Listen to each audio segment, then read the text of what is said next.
Hi, I'm Tim. Welcome to Watchbox, and thanks for logging on. If you love this watch, email me, tmosso@thewatchbox.com, your purchase and pricing email question line for buying this or any watch you see on any Watchbox platform. Please reach out to me directly. Email tmosso@thewatchbox.com for pricing.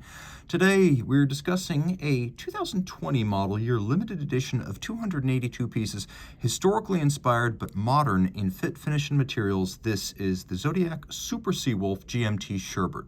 It is quite literally inspired by the icy treat, and you can see the color to match. So the timepiece in stainless steel is 40 millimeters in diameter, 13.5 millimeters thick, and from lug tip to lug tip, 47.9 millimeters with a 20 millimeter spacing between the lugs.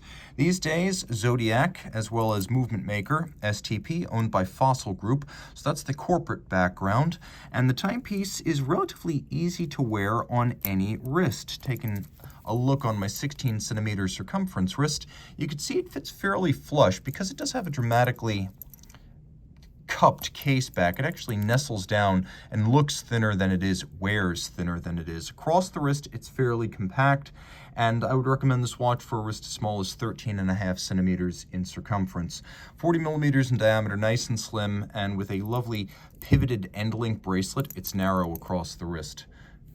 Taking a quick look at that bracelet, again, like the watch, historically inspired, a sort of ladder construction drawn from the late 60s, early 70s. We have a little bit of a shouldered profile to the outer links. You can see that the outer faces are vertically satinated, the primary links are satinated, and then the center links are polished. Plenty of gaps between the links to vent the wrist on a hot day. We have removable links fixed by pins and sleeves. And then we have several divots drilled inside the clasp, so using your strap tool, you can change the anchoring point of the bracelet inside the clasp to fine-tune the fit. We have thick gauge steel for the clasp as well as the single swing arm deployment, and then the deployment actually has a remarkably robust lock that you can see is handsomely sunken into the profile of the clasp. You see how all this sits flush? That's the kind of attention to detail I love to see on an entry-level watch. Satin finish contrasting handsomely with polish. You can see we have the same on the case. We have little polished bevels. The mid-case as well as the lug profiles are vertically satinated. You can see the historically inspired case features stepped-out lugs that are separate from the case band.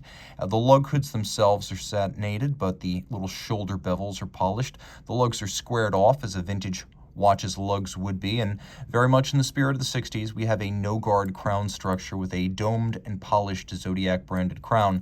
The bezel is bidirectional rotating. It is a GMT bezel, not a dive bezel. This watch, though water resistant down to 200 meters, is not considered to be a diving watch because the bezel can move in both directions, lengthening or shortening the dive. A dive watch would have a unidirectional bezel. This is a GMT. So if you set your independent secondary time zone to Greenwich Mean Time, you can use the local port or airport GMT offset along with the bezel, which is bidirectional, to gauge 3 separate time zones temporarily. Under normal circumstances, we have the ability to move that 24-hour hand independently of the local hours. Take note, the watch continues ticking. It also doesn't budge the minute hand or the local hand. This is our reference time. This is our time where we are not. You'll note that it can't drive the date, nor does it stop the movement. But if you pull the crown out all the way, now we engage hacking seconds. Now that local hour hand, which is geared to the date, will prompt the watch to display the correct time for the time zone where you currently are.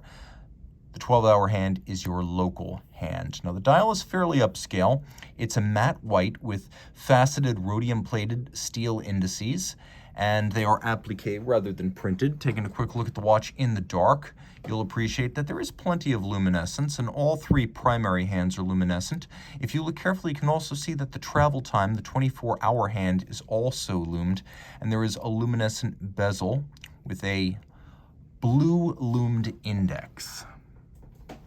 Taking a quick look at the bezel itself, you can see it's polished outboard. The knurling is relatively sharp and easy to grip. There is a sapphire cap on top of the bezel, which gives it an upscale look like a Blancpain 50 Fathoms.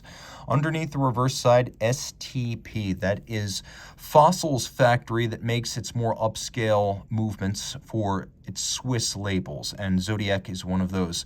So Zodiac receives the STP-313, which is based on the architecture of an ETA 2836, so a dual-time variant of an ETA 2824. Automatic winding, 44-hour power reserve. It has the quick set and the stop second. And do take note, it has a traditional quick set. This isn't like the date adjustment you get on a Rolex GMT. I can actually adjust the date without having to wheel the local time hand, and I'm able to adjust the secondary time zone at the same time. It beats away at 28,800 vibrations per hour, and it pivots on 26 joules. Reach out to Team Mosso at thewatchbox.com for purchase and pricing details of this limited edition Zodiac Super Seawolf GMT Sherbet.